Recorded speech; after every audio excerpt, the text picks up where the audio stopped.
മത്സ്യത്തൊഴിലാളികൾ നേരത്തെ പറഞ്ഞ പോലെ അങ്ങേ അറ്റത്തെ ദുരിതത്തിലാണ്. ഒരു കാര്യം, MSC ഉണ്ടാക്കിയ ആഘാതത്തിൽ നിന്നുകൊണ്ട് മോചനമായിട്ടില്ല. ഇന്നും ഇപ്പൊ നമുക്കറിയാം, ജൂൺ 5-ാം തീയതി പരിസ്ഥിതി ദിനം ആചരിക്കുന്ന അന്ന് കടലോരം മൊത്തവും പ്ലാസ്റ്റിക് വേസ്റ്റിന്റെയും എണ്ണ ബാരലുകളും അല്ലെങ്കിൽ ഈ കപ്പലുണ്ടാക്കിയ ദുരന്തത്തിന്റെ ബാക്കി പത്രമായിട്ടുള്ള വേസ്റ്റുകൾ വന്ന് വേസ്റ്റുകളുടെ ഒരു കൂമ്പാരമായിട്ട് തീരം മാത്രമുള്ള കടലും മാറിയിട്ടുണ്ട്. ആ കടലിൽ ഒഴുകിപ്പോകുന്ന വസ്തുക്കളൊന്ന് പിടിച്ചെടുക്കാൻ വേണ്ടിയിട്ട്, കാര്യം കഴിഞ്ഞ ദിവസങ്ങളിലൊക്കെ കടൽ വലിയ ശാന്തമായിരുന്നു, ആ സമയത്ത് പോലും ഇതിനെ ഒന്ന് എടുത്തു മാറ്റാൻ വേണ്ടിയിട്ടുള്ള സംവിധാനം അല്ലെങ്കിൽ അങ്ങനെ ഒരു മനോഭാവം സർക്കാരിന്റെ ഭാഗത്തുനിന്ന് ഉണ്ടായിട്ടില്ല എന്നുള്ളതാണ്. അപ്പോഴാണ് അടുത്തൊരു ദുരന്തം ഉണ്ടാകുന്നത്. പിന്നെ ഞങ്ങളെ പരിഹസിക്കുക ചെയ്യുന്നത്. എന്താ ദുരന്തമുണ്ടായ ആളുകൾ, നമുക്കറിയാം ഇവിടെ ദുരന്തം ഇങ്ങനെ ഉണ്ടാകുന്ന കപ്പൽ ദുരന്തങ്ങൾ ഉണ്ടാകുമ്പോഴത്തേക്കും ഇതിന് വേണ്ടിയിട്ടുള്ള ഫണ്ടും ഉണ്ടാവാനുള്ള സാധ്യത, റെസ്ക്യൂ ഫണ്ട് ഉണ്ടാവാനുള്ള സാധ്യത, അല്ലെങ്കിൽ എമർജൻസി ഫണ്ട് ഉണ്ടാവേണ്ട ഒരു സാധ്യതയും കൂടി ഉണ്ട്.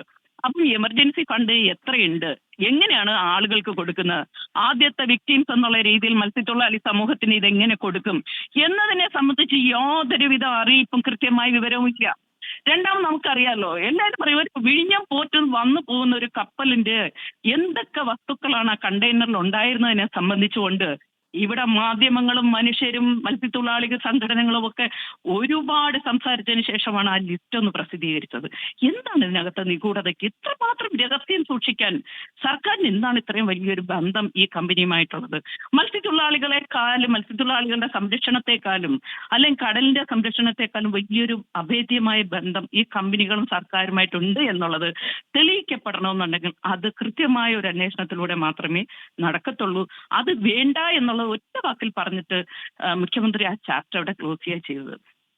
ശ്രീമതി മാഗ്ലിൻ, ഇപ്പൊ സാധാരണക്കാരായിട്ടുള്ള ആൾക്കാർക്കുള്ള ഒരു ആശങ്ക കൂടി ഞാൻ ചോദിക്കട്ടെ മാഗ്ലിനോട്. അതായത് ഇനിയിപ്പോൾ മത്സ്യം എങ്ങനെ വാങ്ങിക്കഴിക്കും, ഇതെല്ലാം ഇനി ഈ തീരപ്രദേശത്ത് വരുന്ന മത്സ്യമൊക്കെ വിഷാംശം കലർന്നതാകില്ല എന്നൊക്കെ ഉള്ള ആശങ്കയുണ്ട്. അത് തീരമേഖലയിൽ പ്രവർത്തിക്കുന്ന നിങ്ങൾക്കുമുണ്ടോ ആശങ്ക? തീർച്ചയായിട്ടും. അത് ഈ കഴിഞ്ഞ ദിവസവും ഈ MSC ഉണ്ടാക്കിയ ദുരന്തത്തിൽ നിന്നോട് നമ്മുടെ ഫിഷറീസ് വകുപ്പ് മന്ത്രി മത്സ്യമൊക്കെ കഴിക്കാമെന്ന് പറഞ്ഞിട്ടുണ്ടെങ്കിലും ആളുകളുടെ മനോഭാവത്തിനകത്ത് മാറ്റം വന്നിട്ടില്ല. നിരവധിയായിട്ടുള്ള സ്ത്രീകളോട് ഹോസ്റ്റലിലും അവിടേക്ക് സ്ഥിരമായിട്ട് മത്സ്യം കൊടുക്കുന്നവരോട് പറഞ്ഞിട്ടുണ്ട്, നിങ്ങൾ ഇനി മത്സ്യമായിട്ട് ഇവിടെ വരണ്ട, ഇതൊന്ന് കഴിയട്ടെ, കഴിഞ്ഞതിന് ശേഷം മത്സ്യം ഞങ്ങൾ വാങ്ങിച്ചോളാം. അതുപോലെ മാർക്കറ്റുകളിൽ സ്ത്രീകളും മീനും കൊണ്ടുപോയിട്ട് തിരിച്ചു വരിക ചെയ്യുന്നത്.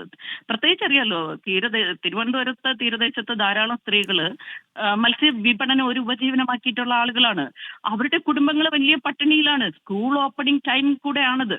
വലിയൊരു ദാരിദ്ര്യം അനുഭവിക്കുന്ന സാഹചര്യത്തിലാണ് വീണ്ടും എന്നാൽ MSCയുടെ ആ ഒരു മുങ്ങലിൽ നിന്നുകൊണ്ട് ഒരു രക്ഷ നേടുന്നതിന് മുമ്പായിട്ടാണ് അടുത്തൊരു വന്നത്. അടുത്തത് അറിയാലോ, MSCയിൽ ഉണ്ടായിരുന്നതിനേക്കാളും മാരകമായിട്ടുള്ള വിഷാംശങ്ങൾ അടങ്ങിയിട്ടുള്ള രാസവസ്തുക്കളുമായിട്ട് വന്നിട്ടുള്ള കപ്പലാണ് മുങ്ങിയിട്ടുള്ളത്.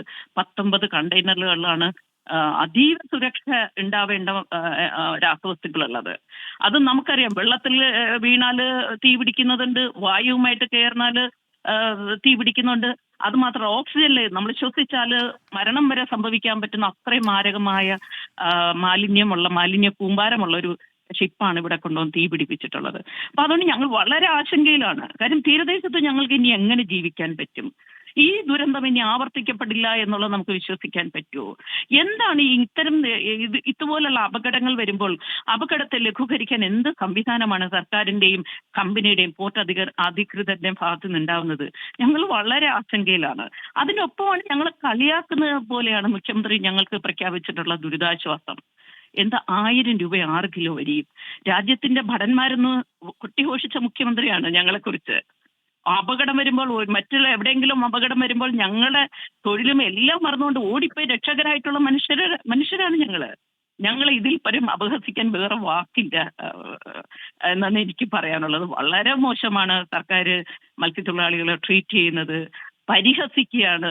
അപകട സാഹചര്യത്തിൽ പോലും വളരെ മോശമായി പരിഹസിക്കുന്ന സമീപനമാണ് മുഖ്യമന്ത്രിയുടെയും അതുപോലെ നമ്മുടെ ഫിഷറീസ് വകുപ്പ് മന്ത്രിയുടെയും ഭാഗത്തു നിന്നുണ്ടാകുന്നത്. ഒരിക്കലും ഒരു രാജ്യത്തും ഇല്ലാത്ത അത്രയും സുരക്ഷിതമല്ലാതെയായി തീർന്നിരിക്കുകയാണ് ഇവിടെ കേരളത്തിലെ മത്സ്യത്തൊഴിലാളി. മനസ്സിലായി. ശ്രീമതി മാഗ്ലിൻ പീറ്റർ, ഏതായാലും താങ്കൾ ഉന്നയിച്ചതുപോലെ തന്നെ ഇതിൽ സമഗ്രമായ ഒരു അന്വേഷണം ആവശ്യമാണ്. ഇതിലെന്തെങ്കിലും അട്ടിമറി ഉണ്ടെങ്കിൽ അതിന്റെ വിവരങ്ങൾ പുറത്തു കൊണ്ടുവരണം. ഈ കമ്പനിയുടെ താല്പര്യങ്ങൾ സംരക്ഷിക്കുകയല്ല, ഈ നാട്ടിലെ ജനങ്ങളുടെ താല്പര്യങ്ങൾ സംരക്ഷിക്കുകയാണ് സർക്കാരിന്റെ ഭാഗത്ത് ഉണ്ടാകേണ്ട നടപടി.